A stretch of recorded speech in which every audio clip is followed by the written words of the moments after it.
हाय। ऊर्जा के स्रोत। उपयोग के आधार पर, उपलब्धता के आधार पर पारंपरिक, गैर पारंपरिक। नवीकरणीय, अनवीकरणीय। पारंपरिक ऊर्जा स्रोत कोयला, गोबर, जल, हल्का कच्चा तेल।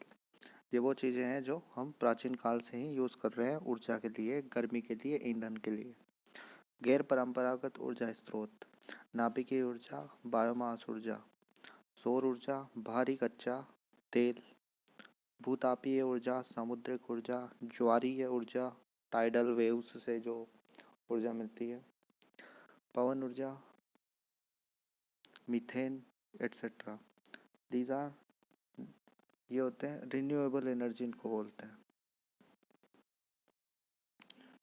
नवीकरणीय ऊर्जा स्रोत, चक्रीय ऊर्जा स्रोत, सौर ऊर्जा, पवन ऊर्जा, जल ऊर्जा, गोबर गैस, बायोमास। अनवीकरणीय, सीमित भंडार जिनके हैं, जिनके भंडार हमें बचाने हैं, ख़त्म नहीं करने हैं। कोयला, पेट्रोलियम, प्राकृतिक गैस, नाभिकीय ऊर्जा, etcetera. Super thermal power station. विद्युत उत्पादन क्षमता अगर 1000 से ज़्यादा मेगावाट है, 1000 मेगावाट से ज़्यादा है, तो वो सुपर थर्मल पावर स्टेशन कहलाता है। सूरतगढ़ और Kota. Super critical power station, उत्पादन क्षमता 500 प्लस मेगावाट। छबड़ा और बारा। संविधान में विद्युत संवर्ती सूची का विषय है। संविधान में विद्युत की प्रथम इकाई जल विद्युत, दार्जिलिंग 1897। भारत में विद्युत की प्रथम इकाई, विद्युत मतलब विद्युत ग्रह, विद्युत उत्पादन ग्रह, तो भारत में पहली लगी थी 1897, दार्जिलिंग। राजस्थान राज्य विद्युत मंडल जयपुर 1957 में स्थापित हुआ। गैर परंपरागत स्रोतों से संबंधित संस्थाएं।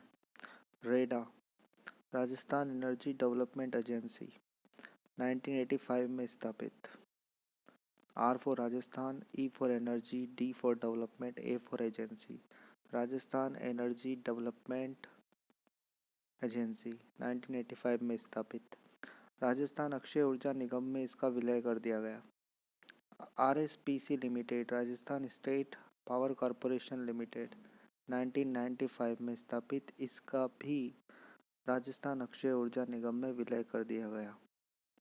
आरआरईसी, Rajasthan renewable energy corporation. REDA plus RSPCL को मिलाकर RREC, Rajasthan renewable energy corporation बनाया गया। राजस्थान अक्षय ऊर्जा निगम इसी को बोलते हैं। 2002 जयपुर में रेडा और आरएसपीसीएल को मिला दिया गया। पचपदरा रिफाइनरी में एचपीसीएल की पार्टनरशिप 74% है, राजस्थान सरकार की 26%। राजस्थान सरकार की विद्युत परियोजना है। परंपरागत तापीय विद्युत परियोजना, जल विद्युत परियोजना, गैस विद्युत परियोजना। गैर परंपरागत सौर विद्युत परियोजना, पवन ऊर्जा, बायोमास ऊर्जा। मैक्सिमम एनर्जी का सोर्स तापीय विद्युत परियोजना, सूरतगढ़, कोटा, छबड़ा, बरसिंहसर, काली सिंध, गिराल। जल विद्युत परियोजना, माही पन बिजलीघर, जाखम पन बिजलीघर, अनास पन बिजलीघर, पानी से। गैस विद्युत परियोजना, धौलपुर, रामगढ़, झामरकोटरा।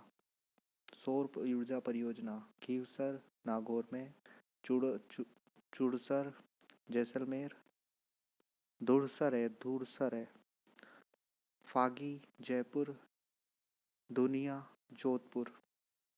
सौर ऊर्जा परियोजना, नागौर, जैसलमेर, जयपुर, जोधपुर। पवन ऊर्जा परियोजना, अमर सागर, जैसलमेर, देवगढ़, प्रतापगढ़, बठीड़ी, जोधपुर, सोडा बांधन, जैसलमेर, जैसलमेर, सीकर, बड़ाबाग, जैसलमेर।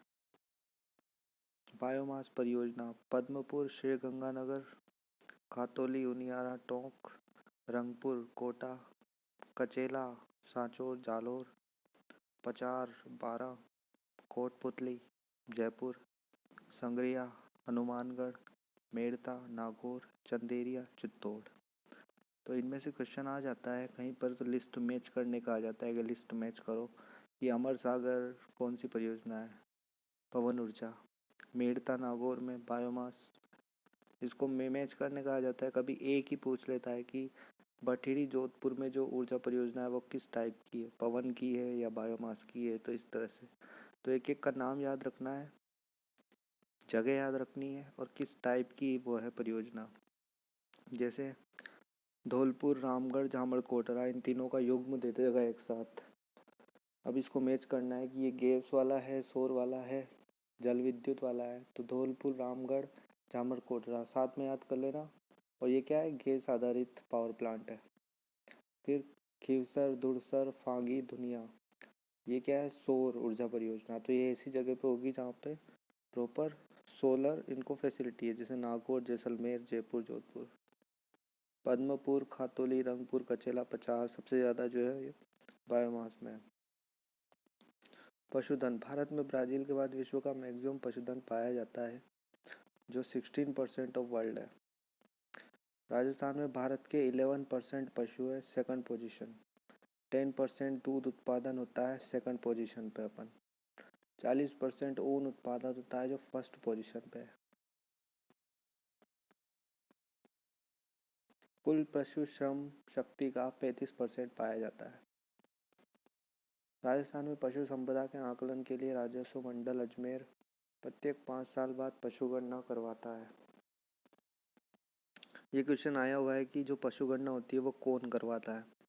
तो पशुधन विभाग भी दे देगा और राजस्व मंडल भी दे देगा। और इसका सही आंसर है राजस्व मंडल। ये क्वेश्चन आया हुआ है। अंतिम पशु गणना 2019 में हुई थी, जो 28 थी, मतलब 20वीं पशु गणना। पहली पशु गणना 1920 में हुई थी।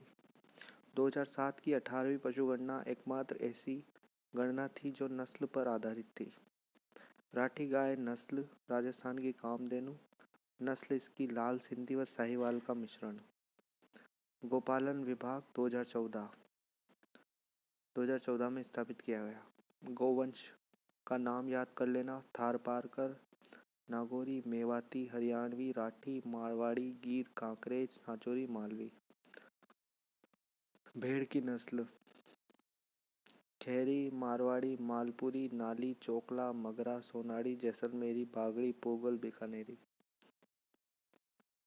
बकरी जखराना, जमनापारी, परबतसरी, बारबरी, लोही, शेखावाटी, झरवाड़ी, सिरोही, मारवाड़ी। तो इसमें से चोकला का ज़्यादा आता है कि चोकला क्या है? भेड़ की नस्ल है। और राठी मेवाती का भी आया हुआ है क्वेश्चन, और गीर का भी आया हुआ, कांकरेज का भी आया हुआ। अब कांकरेज में पहले बच्चों को कन्फ्यूजन हुआ करता था कि बकरी नहीं है। कांकरेज, गीर, राठी, मारवाड़ी, हरियाणवी, मेवाती, नागौरी, थारपारकर, सांचौरी, मालवी। इनको एक दो बार आप रिपीट करोगे तो आपको याद हो जाएगा। जखराना, जमनापारी, परबतसरी, बारबरी, लोही, शेखावाटी, झरवाड़ी, सिरोही, मारवाड़ी। देखो सब में ई की मात्रा आ रही है, ठीक है। इसको याद कर लेना, 2-4 बार रिपीट करोगे याद हो जाएगा। दुग्ध उत्पादन में भारत विश्व में प्रथम स्थान पर है। 19% ऑफ वर्ल्ड का दूध उत्पादन भारत में होता है। राजस्थान में कुल पशुधन 5.68 करोड़ 2020 में, 5.77 करोड़ 2012 में, यानी -9 लाख 1.66% कमी आई है। और उसके बाद आता है मोस्ट इम्पोर्टेंट कि कौन सा अनुसंधान केंद्र कहाँ है। इसमें से जो सबसे इजी मुझे लगा वो था कि भेड़ व ऊन अनुसंधान केंद्र अविका नगर टोंक में। याद याद हो जाएगा ये, क्योंकि भेड़ और ऊन अनुसंधान केंद्र अविका नगर टोंक में। फिर आता है ऊंट अनुसंधान केंद्र जोहड़बीड़, बीकानेर। उसके बाद सीधा ऊपर चले जाओ, केंद्रीय पशु अनुसंधान केंद्र। इसमें सारे पशु केंद्रीय है, सेंट्रल गवर्नमेंट का है। तो सेंट्रल गवर्नमेंट का है तो केंद्रीय पशु अनुसंधान केंद्र सूरतगढ़, श्रीगंगानगर। भैंस अनुसंधान केंद्र वल्लभनगर, उदयपुर। अगला गोवंश संवर्धन पार्क बताओ। गोवंश संवर्धन फार्म बस्सी, जयपुर। बकरी प्रजनन केंद्र रामसर, अजमेर। भैंस प्रजनन केंद्र कुम्हेर, भरतपुर। भैंस अनुसंधान केंद्र पूछे बल्लभगढ़, उदयपुर। इसको 2-4 बार याद करना पड़ेगा। शुरुआत यहाँ से करना। भेड़ व ऊन अनुसंधान केंद्र अविका नगर टोंक। राष्ट्रीय ऊंट अनुसंधान केंद्र जोड़बीड़, बीकानेर। उसके बाद केंद्रीय पशु अनुसंधान केंद्र सूरतगढ़ श्रीगंगानगर। भैंसों का याद रखने का वल्लभगढ़ उदयपुर कुम्हेर भरतपुर। भैंस प्रजनन केंद्र कुम्हेर भरतपुर में। और अनुसंधान पूछे तो वल्लभगढ़ उदयपुर, वल्लभ नगर बोलते हैं, वल्लभ नगर उदयपुर। बकरी प्रजनन केंद्र रामसर अजमेर। गोवंश संवर्धन फार्म बस्सी जयपुर। पशु घनत्व सर्वाधिक दौसा में है 292, न्यूनतम जैसलमेर 83। दौसा के बाद राजसमंद 292, डूंगरपुर 269। 269 है कि 89 है? 269 है। बीकानेर 102, चूरू 110। प्रदेश के 7 पशु हाट Ajmer, Tonk, Alwar, Chittorgarh, Banswara, Dholpur, Jhalawar.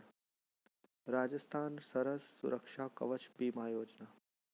Dairy federation plus United India insurance company limited 1 जनवरी 2017 से लागू। राजस्थान का पहला गो अभ्यारण्य बीकानेर। राजस्थान का पहला आइसक्रीम प्लांट भीलवाड़ा। गाय व भैंस प्रजनन नीति 2014-15। ऊंट राज्य पशु घोषित कब हुआ? 19 सितंबर 2014। पथमेड़ा देश का पहला गौमूत्र रिफाइनरी व बैंक। वापस आया है। केंद्रीय भेड़ व ऊन अनुसंधान संस्थान अविकानगर टोंक।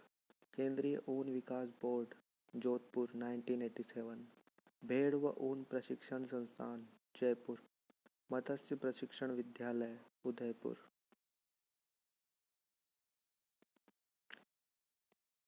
अब भेड़ व ऊन अनुसंधान संस्थान पूछा था, पहला जो था अविकानगर टोंक, और तीसरा देखो भेड़ व ऊन प्रशिक्षण संस्थान तो वो जयपुर में है। मत्स्य प्रशिक्षण विद्यालय उदयपुर में है।